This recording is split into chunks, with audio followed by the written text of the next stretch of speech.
Shalom la famille, j'espère que vous allez bien avec la grâce de Dieu. Une fois de plus, je suis ravie de vous retrouver pour une nouvelle vidéo.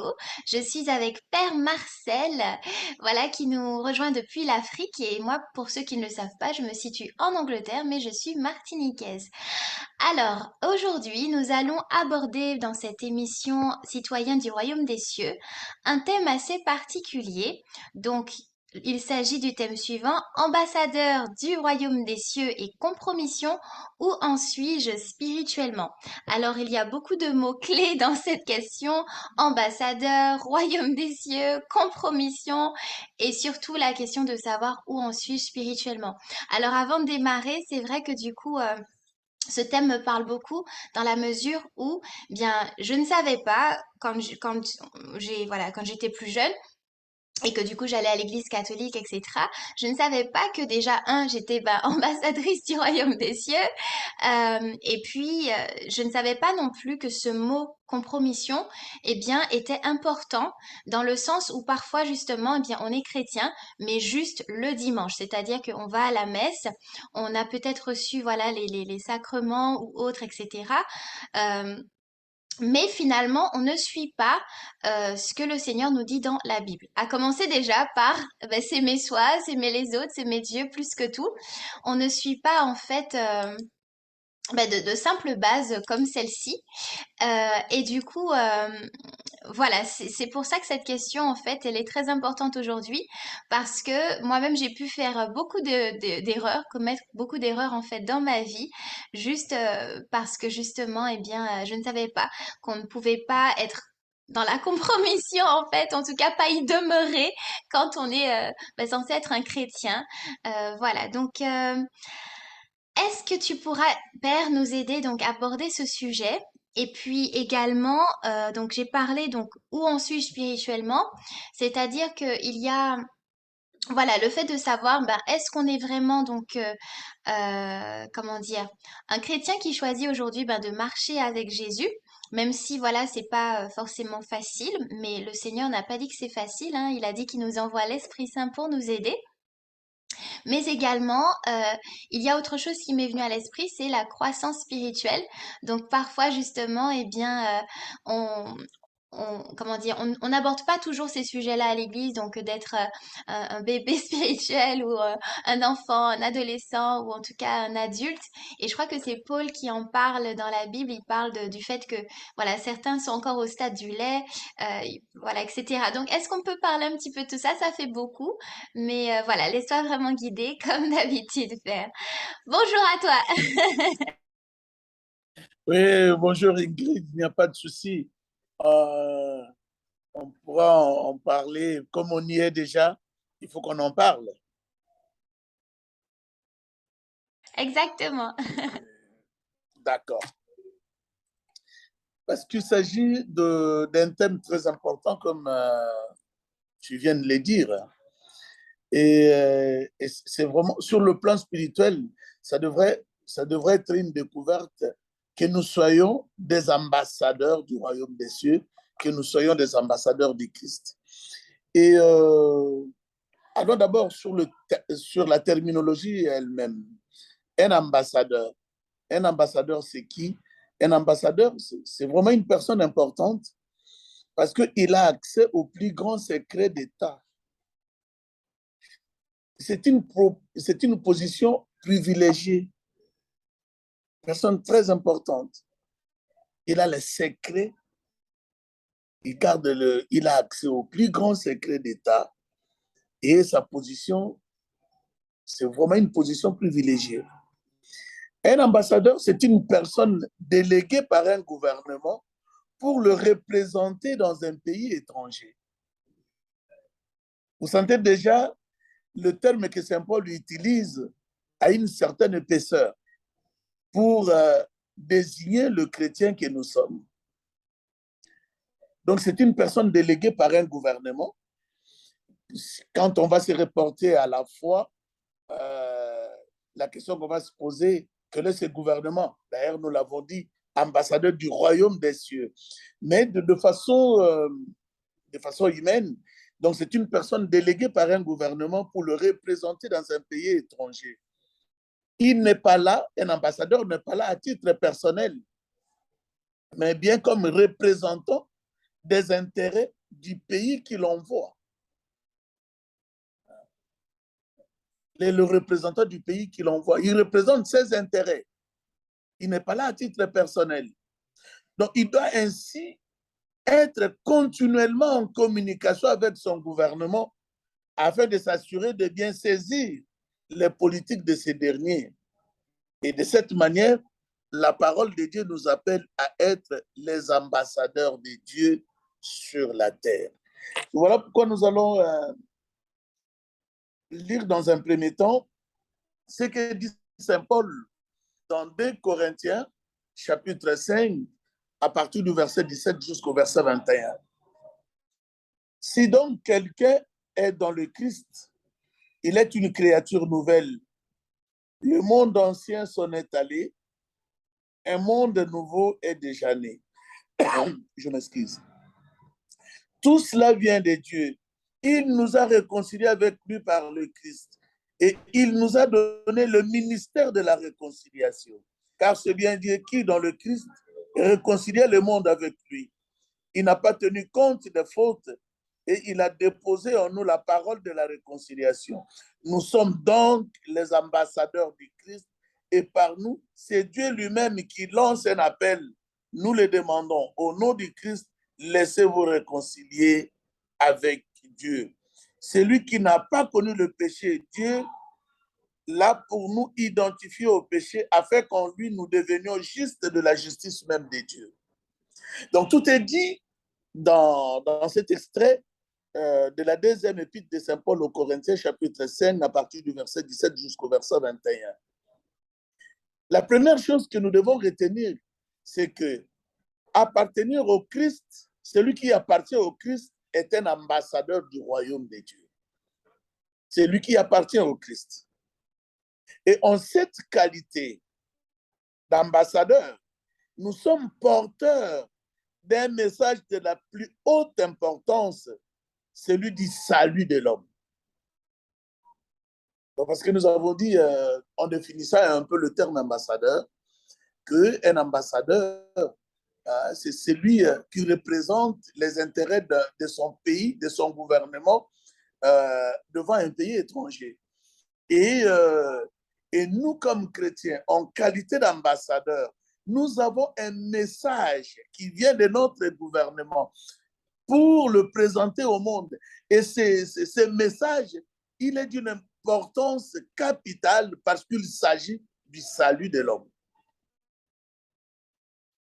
Et donc, c'est ça ce que nous avons, le message. Mais nous avons un ministère. Nous avons une fonction. Nous avons pour fonction le ministère de réconciliation. Comme vient de le dire Saint Paul dans 2 Corinthiens. Nous réconcilions. Quelles sont les parties que nous avons à réconcilier? Le monde avec Dieu. Nous avons pour fonction le ministère de réconciliation et nous devons réconcilier le monde avec Dieu. Voilà pourquoi notre message revêt une importance capitale, parce qu'il s'agit d'un message de réconcilier l'homme avec son Créateur. Et comment être un bon ambassadeur? Dans la lecture que nous venons d'entendre, un bon ambassadeur, c'est celui qui est continuellement en communication, en communion avec le Seigneur.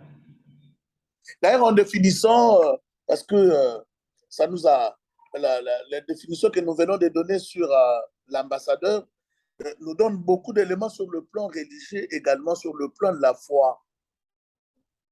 Être en communication. Parce qu'on n'est pas là à titre personnel. On n'est pas ambassadeur du Christ, du royaume des cieux à titre personnel. Parce que nous ne sommes pas à titre personnel. Nous devons continuellement être en communication avec notre gouvernement. Notre gouvernement, c'est le royaume des cieux. Nous devons être en communication avec le Seigneur afin de nous assurer de bien saisir les politiques, la parole, le message du Seigneur. Donc, c'est très important. Celui qui veut demeurer chrétien et par surcroît ambassadeur du royaume des cieux doit être continuellement en communication avec le Seigneur, en communion avec le Seigneur. C'est ce que Jésus disait dans une autre circonstance dans l'évangile de Saint Jean. Demeurez dans mon amour. Donc, celui qui est ambassadeur de Christ doit demeurer en Jésus, doit faire de Jésus sa demeure. Et nous devons faire de notre être la demeure de Jésus, pour que ce que nous transmettons ne vienne pas de nous, mais vienne de Jésus lui-même. Et ça nous rappelle ce passage de Paul, quand il parle de lui, dans Galates chapitre 2, verset 20. Il dit, ce n'est plus moi qui vis, c'est le Christ qui vit en moi. Donc le Christ a fait sa demeure en moi. Ce que j'ai dit, ce que je fais, je ne le fais pas par moi-même ou ça ne vient pas de moi. Mais c'est parce que le Christ est en moi, voilà pourquoi je reproduis ce qu'il me donne à transmettre, ce qu'il me donne à vivre. Et Jésus lui-même était un ambassadeur. Il lui représentait parfaitement le gouvernement divin. Dans l'évangile de Saint Jean, chapitre 1, verset 9, il est écrit ceci: le Verbe est la vraie lumière qui éclaire tout homme en venant dans le monde. Donc Jésus, c'est cette vraie lumière qui éclaire tout homme dans ce monde. Donc Jésus a été ce représentant du royaume des cieux, cet ambassadeur par excellence du royaume des cieux. Et nous devons suivre l'exemple du Christ et être des lumières pour le monde. Ne nous a-t-il pas dit lui-même dans Matthieu chapitre 5, Matthieu chapitre 5, verset 16, où ceux qui sont un peu plus curieux pourront lire à partir du verset 13. Mais dans Matthieu 5, verset 16, il dit: de même que votre lumière brille devant les hommes, alors, voyant ce que vous faites de bien, ils rendront gloire à votre Père qui est aux cieux. Jésus a été cet ambassadeur par excellence. Il est cette lumière qui éclaire tout homme. Et nous, à sa suite, nous devons être des sources lumineuses qui montrent aux autres le chemin du salut. Nous devons, nous aussi, être cette source lumineuse qui éclaire ceux qui sont dans les ténèbres. Pendant son ministère terrestre, voulais-je dire, Jésus, dans l'évangile de Luc, au chapitre 8, le premier verset, il est écrit ceci: ensuite, il arriva que Jésus, passant à travers ville et village, proclamait et annonçait la bonne nouvelle du règne de Dieu. Les 12 l'accompagnaient, ainsi que les femmes, ainsi que des femmes qui avaient été guéries de maladies et d'esprits mauvais, Marie appelée Madeleine, de laquelle était sorti cette démon. Donc, lui-même a exercé parce que nous avons dit tout au début qu'il ne faut pas que nous perdions de vue ces éléments plutôt. Et nous avons dit que nous portons une parole de très grande importance, parce que cette parole, elle est pour le salut de l'homme. Et Jésus, comme ambassadeur par excellence, nous avons dit qu'il a été cette lumière qui éclairait tout homme. Et il a voulu que nous aussi, à sa suite, nous soyons des lumières qui éclairent tout celui qui est dans le ténèbre. Jésus nous a donné l'exemple parce que ce règne, parce que nous avons un message à transmettre. Il parcourait ville et village pour transmettre ce message du salut, pour inviter les gens à la conversion, pour appeler les gens à quitter les ténèbres, pour entrer dans la lumière. Et il a confié à ses disciples la mission de proclamer cette bonne nouvelle jusqu'à son retour. Voilà pourquoi, dans l'évangile de Saint Marc, au chapitre 16,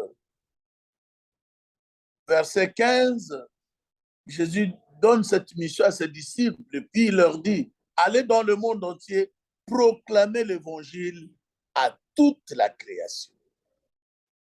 Là, je veux m'arrêter un tout petit peu, parce que les constats que nous faisons souvent, c'est que les chrétiens catholiques sont un peu délicats, sont un peu taiseux. Ils n'osent pas parler de leur foi devant des tierces. Ils n'osent pas. Or, nous avons reçu la mission de proclamer comme ambassadeur, de proclamer le royaume des cieux. Parce que c'est seulement par la proclamation du royaume que beaucoup de gens pourront venir à la foi. Jésus répète, en fait, il est dit en d'autres termes, dans l'évangile selon saint Matthieu, chapitre,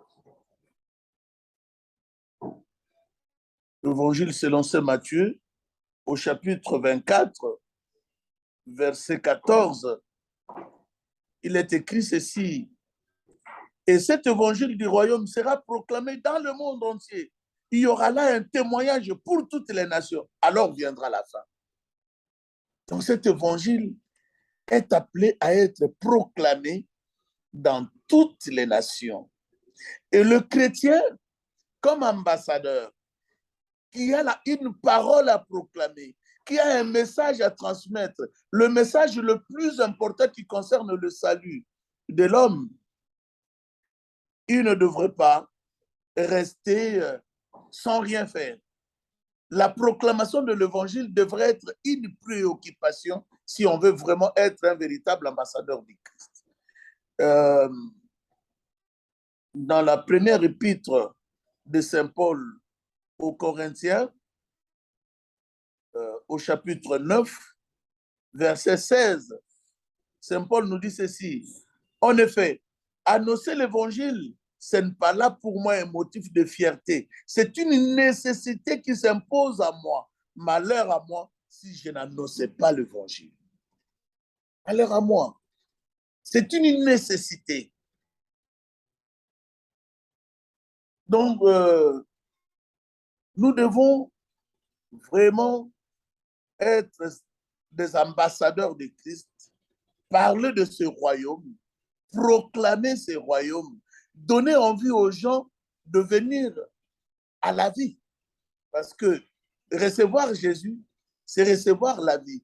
Et les gens ne vont pas accueillir Jésus si nous ne le proclamons pas. Donc, j'aime une série de questions que Saint Paul pose souvent dans l'Épître aux Romains, chapitre 10, à partir du verset 14. Or, comment l'invoquer si on n'a pas mis sa foi en lui? Comment mettre sa foi en lui si on ne l'a pas entendu? Et comment entendre si personne ne proclame? Comme il est dit, la foi naît de ce que l'on entend. Et ce que nous entendons, c'est la parole. Il dit, comment proclamer sans être envoyé? Il est écrit, comme ils sont beaux les pas de messagers qui annoncent les bonnes nouvelles. Donc, nous avons cette mission d'aller proclamer le règne de Dieu, le royaume de Dieu comme ambassadeur. Parce que les gens ne viendront pas à la foi s'ils n'ont pas écouté ces messages du salut que nous devons leur annoncer. C'est très important que les chrétiens, à un certain moment, prennent cette mission à bras-le-corps pour amener, conduire les gens au salut, conduire les gens vers Jésus. Il ne faut pas avoir honte de l'évangile. Et Saint Paul est le premier à nous le dire. Dans Romains chapitre 1, verset 16. En effet, je n'ai pas honte de l'évangile, car il est puissance de Dieu pour le salut de quiconque est devenu croyant, le juif d'abord et et le païen. Voilà, c'est très important. Donc, nous ne pouvons pas avoir honte de proclamer l'évangile. Et beaucoup de nos chrétiens sont dans cette étape-là, comme des bébés, comme des enfants. Ils ne sont que des consommateurs. C'est-à-dire que ils sont là, ils vont à l'église pour écouter que les autres leur parlent de Dieu. Mais eux-mêmes ne peuvent pas parler de Dieu parce qu'ils sont encore enfants dans la foi. Mais cette étape doit être révolue. Donc, c'est très important que celui qui se considère, qui appartient au Christ, qui a le salut, qui a la mission, doit avoir à cœur la mission de proclamer l'évangile pour faire venir les gens vers Jésus, pour conduire les gens vers Jésus. Je disais ensuite que nous ne devions pas avoir honte. Le chrétien doit avoir les sentiments qui étaient en Jésus-Christ. Proclamer la mission, l'évangile, plusieurs fois, il est dit dans l'évangile par plusieurs fois que ma nourriture, quand il raconte la femme samaritaine devant le puits de Jacob, il dit à la femme, quand les apôtres reviennent pour lui proposer à manger, parce qu'ils étaient sortis pour aller chercher à manger, et qu'ils voient Jésus adopter notre comportement comme s'il n'avait pas faim, alors que tout à l'heure, s'ils sont partis chercher à manger, c'est parce qu'ils avaient tous faim. Mais Jésus leur dit, vous ne savez pas ma nourriture. Ma nourriture, c'est d'abord faire la volonté de mon Père. Proclamer d'abord l'évangile. Que ceux qui sont dans les ténèbres reviennent à la foi, sortent des ténèbres pour venir à la lumière. Voilà ma principale mission. Et cette mission principale de Jésus, c'est la mission de tout ambassadeur, de tout chrétien. Et nous devrions tenir à un plus haut degré cette mission, à un plus haut degré d'importance, cette mission de proclamer l'évangile de Christ, quoi qu'il nous en coûte. Cette invitation de Paul dans l'épître aux Philippiens, chapitre 2, verset 5, cette invitation, cette exhortation, elle est très importante. Ayez en vous les dispositions qui sont dans le Christ Jésus. Quelles sont ces dispositions pour être un véritable ambassadeur? C'est d'abord vivre comme lui. Comment lui a vécu? Nous nous reportons à la première épître de Saint Jean, chapitre 1er, le verset 6 et le verset 21. Je disais 1 Jean chapitre 2 plutôt. Le chapitre 2e de 1 Jean, le verset 6 et verset 21. Celui qui déclare demeurer en lui doit lui aussi marcher comme Jésus lui-même a marché. Voilà. Cette exhortation de Paul, Saint Jean également la reprend parce qu'elle est une exhortation très importante. Et au verset 21, il est écrit, « Je ne vous ai pas écrit que vous ignorez la vérité, mais que vous la connaissez et que de la vérité ne vient aucun mensonge. » Tout à l'heure, au début, vous avez parlé de la compromission. Et ici, au verset 21, Saint Jean nous dit ceci, « Je ne vous ai pas écrit que vous ignorez la vérité. » Donc, c'est que nous connaissons la vérité, mais que vous la connaissez et que de la vérité ne vient aucun mensonge. C'est-à-dire que ça rejoint le terme plutôt de la compromission. Être vrai. La vérité, c'est quoi en fait? Il faut peut-être prendre une image pour un peu comprendre c'est que c'est la vérité. Par exemple, si vous chaussez du 41 et qu'on vous apporte des chaussures, on vous apporte du 39 ou du 38, vous pouvez vous efforcer vous pouvez vous efforcer, forcer le pied à y entrer, mais tu auras du mal à bien marcher parce que ce n'est pas vraiment ta pointure. Ou si on te donnait une pointure qui est plus large. Mais si vous chaussez du 41 et que vous apporte du 41, il y a une concordance, il y a une correspondance. Et c'est ça la vérité. Être chrétien, c'est vivre en conformité avec la parole de Dieu. Sinon, c'est un mensonge, c'est une compromission. Donc, nous devons épouser les sentiments, les dispositions qui étaient celles de Jésus. Vivre dans la vérité. Ma nourriture, c'est de faire la volonté de mon Père. Ma nourriture, c'est de me comporter conformément à ce que me dit la parole. Et comme cela, mon témoignage aura un sens. Comme cela, mon témoignage sera pris au sérieux parce que je vis de cette parole. Vivre comme lui, aimer comme lui et un cœur à servir.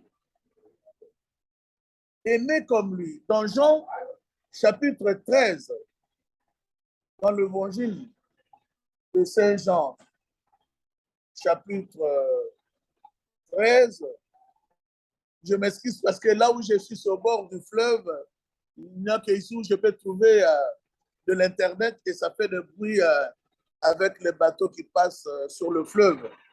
Je disais,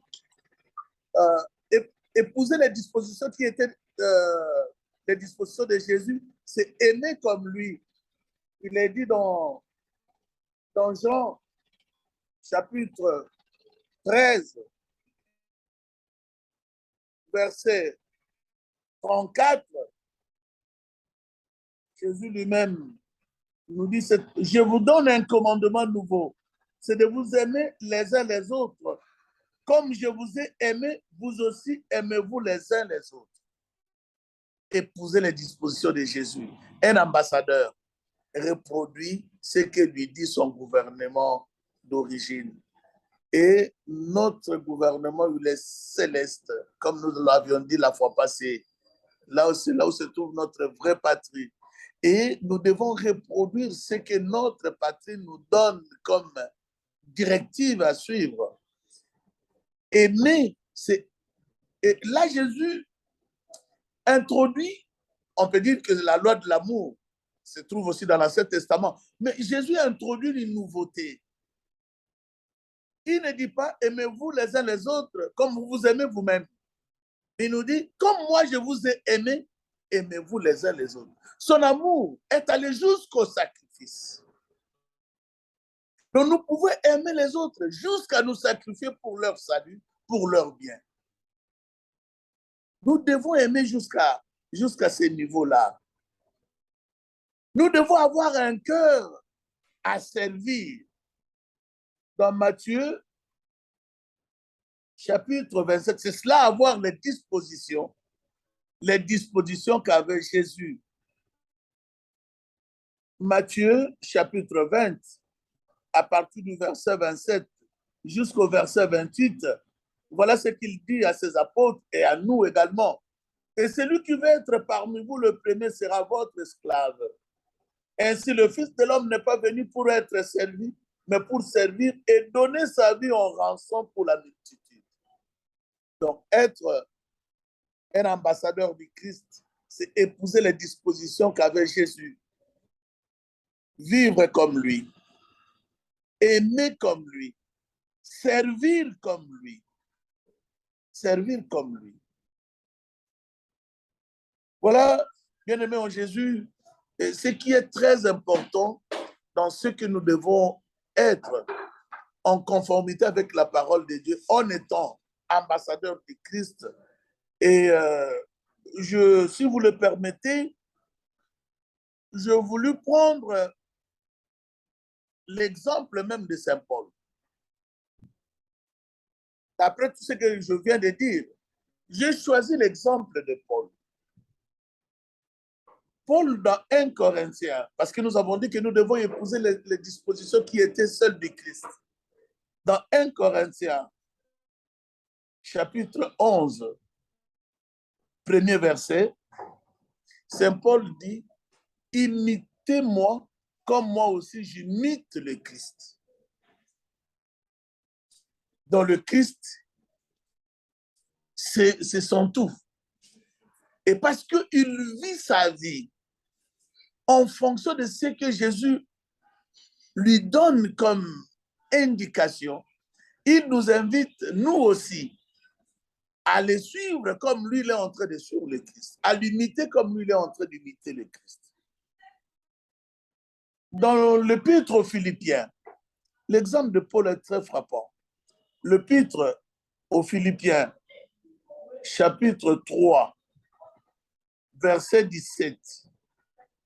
Saint Paul dit ceci, frères, ensemble, imitez-moi et regardez bien ceux qui se conduisent selon l'exemple que nous vous donnons.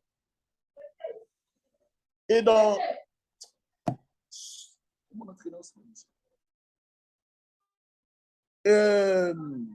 voilà que Saint Paul, je m'excuse dans les aléas du direct. Il n'y a pas de souci, je vais couper, t'inquiète pas. Ok. Oui, merci. Merci beaucoup. Voilà. Je disais ce que nous dit Saint Paul. Et même si vous remontez un peu plus dans ce chapitre 3, comme il nous dit d'abord au verset 17, frères, ensemble, imitez-moi et regardez bien ceux qui se conduisent selon l'exemple que nous vous donnons.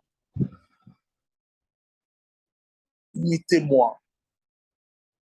Au verset 14, il dit, je cours vers le but en vue du but auquel Dieu nous appelle là-haut dans le Christ Jésus. Et ce qui fait que Paul considère certains avantages dans cette vie comme de la pourriture. Comme de la pourriture. Parce qu'il considère que sa vie avec le Christ est la plus importante. Et dans ce monde où il n'est que de passage, il doit tout faire pour vivre selon l'Écriture, selon ce que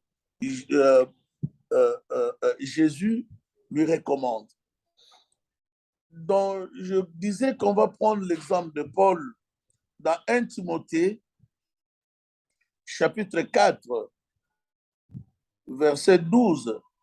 Saint Paul nous dit encore ceci. Que personne n'ait lieu de te mépriser parce que tu es jeune. Au contraire, sois pour les croyants un modèle par ta parole et ta conduite, par ta charité, ta foi et ta pureté. Et ta pureté. Donc, je voulais vraiment que nous saisissions, même pour les plus jeunes, Timothée, Paul exhorte Timothée à que personne n'arrive à le mépriser à cause de son jeune âge, mais que, en tant comme jeune, il peut mener une vie digne d'un enfant de Dieu, une vie digne d'un ambassadeur. Il peut. Parce que Dieu nous donne à tous l'esprit pour que nous nous laissons conduire par lui. Donc, il n'y a pas un temps où, voilà, pour servir mieux le Seigneur. Tout âge, à tout âge, nous avons le devoir de nous conformer à la parole de Dieu pour servir le Dieu du salut, pour servir le Dieu d'amour. Je vais terminer par, bon, pas mon propos, mais en prenant toujours l'exemple de ce que nous dit Paul. Je prends son épître à Tite, chapitre 2, versets 6 à 8. Les jeunes aussi, parce que je voulais vraiment que les jeunes entendent ce que nous sommes en train de dire maintenant, qu'ils ont le même devoir que tout chrétien d'annoncer Jésus par leur conduite. Tite chapitre 2, versets 6 à 8. Les jeunes aussi, exhorte-le à être raisonnable. En toute chose, toi-même, sois un modèle par ta façon de bien agir, par un enseignement sans défaut et digne de respect, par la solidité inattaquable de ta parole pour la plus grande confusion de l'adversaire, qui ne trouvera aucune critique à faire sur nous. Très important.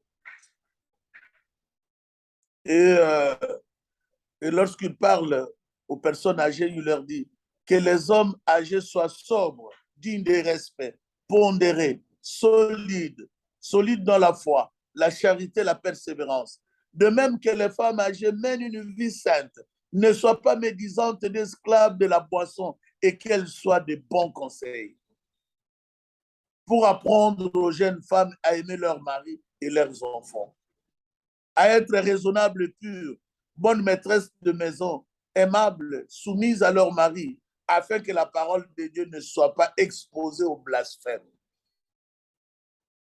C'est ça, représenter les intérêts de notre patrie. Et nous ne pouvons le faire que si nous annonçons Jésus en parole et que notre vie soit conforme à ce que nous annonçons. Et c'est ce qu'on appelle atteindre la pleine maturité dans la foi. Et atteindre cette pleine maturité devrait être l'objectif de tout chrétien. Atteindre la maturité. Je vais me reporter à l'Épître aux Hébreux. L'Épître aux Hébreux, au chapitre 5, versets 12 à 14, l'écrivain sacré nous dit ceci. Depuis le temps, vous devriez être capable d'enseigner, mais de nouveau, vous avez besoin qu'on vous enseigne les tout premiers éléments des paroles de Dieu. Vous en êtes au point d'avoir besoin de lait et non de nourriture solide. Celui qui est encore nourri de lait ne comprend rien à la parole de justice. Ce n'est qu'un petit enfant. Aux adultes, la nourriture solide, eux qui, par la pratique, ont des sens exercés au discernement du bien et du mal. Même étant jeunes d'âge, nous devons tous chercher à atteindre cette maturité dans la foi. Cette maturité. Enseigner aux autres. Nous nourrir nous-mêmes de la parole pour la transmettre aux autres.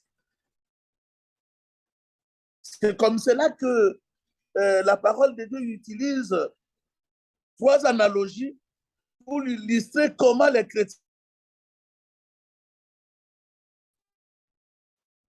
3 analogies du sel, des lumières et des villes. Soyez le sel de la terre. Soyez la lumière du monde. Soyez des villes qui sont construites sur une haute montagne qui peut être vue par tous.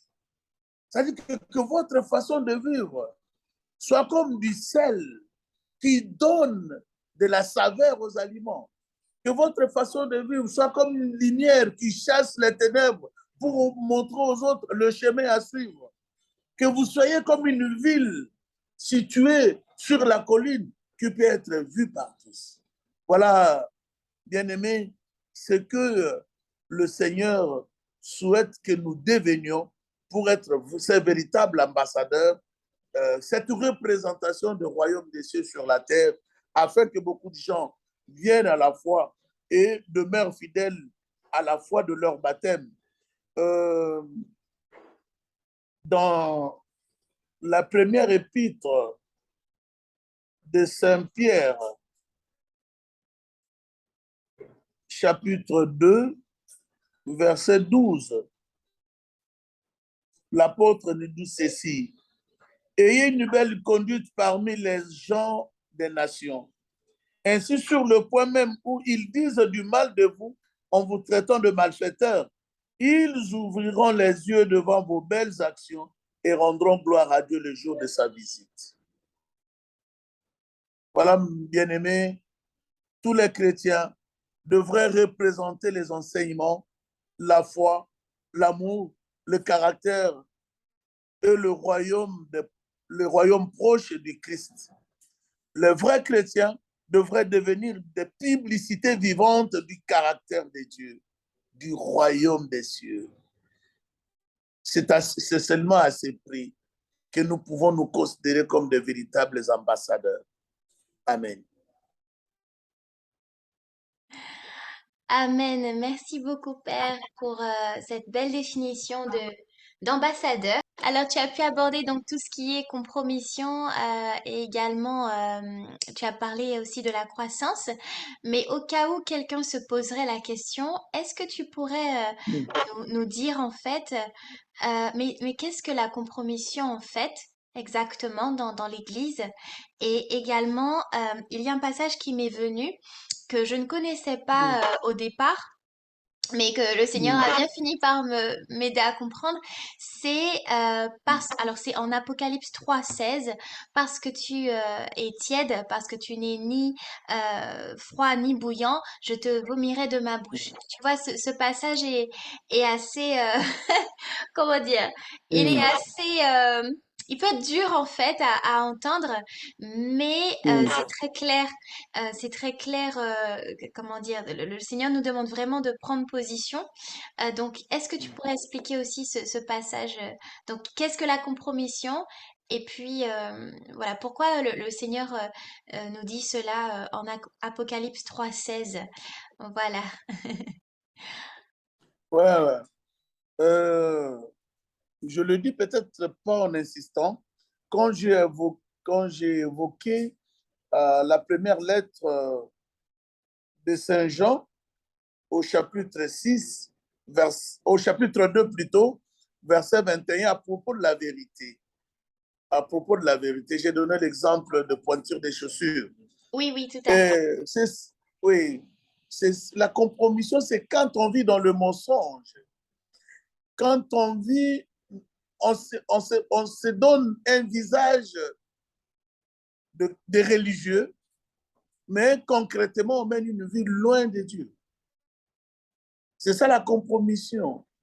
Et ce que Jésus dit dans, dans le livre d'Apocalypse, ça va dans ce sens-là. Parce que tu n'es ni tiède, tu n'es ni chaud, je te vomis. Parce que tu n'es ni chaud ni froid, mais tu es tiède, je te vomis. Ce n'est pas une parole dure, c'est parce que le royaume de Dieu mérite d'être choisi et placé à la première place. Comme Jésus le disait dans l'évangile de Saint Matthieu, on ne peut pas servir à la fois deux maîtres. On ne peut pas servir Dieu et maman, l'argent ou le diable. Donc, il faut faire un choix. Quand on a choisi Dieu, on doit vivre selon la parole de Dieu. Vivre autrement, alors qu'on se dit chrétien, ça s'appelle la compromission. C'est comme l'avertissement de Jésus. Celui qui met la main dans la charrue et regarde en arrière n'est pas digne de moi. N'est pas digne de moi. Je vais me reporter à un passage de l'Ancien Testament pour un peu comprendre un peu plus profondément cette notion de compromission de façon authentique sa vie chrétienne. Je prends l'exemple de Deutéronome. Deutéronome chapitre 30. Le livre de Deutéronome chapitre 30, à partir du verset 14. À partir du verset 14, il est dit ceci. Elle est tout près de toi, cette parole, elle est dans ta bouche et dans ton cœur, afin que tu la mettes en pratique. Vois, je mets aujourd'hui devant toi ou bien la vie et le bonheur, ou bien la mort et le malheur.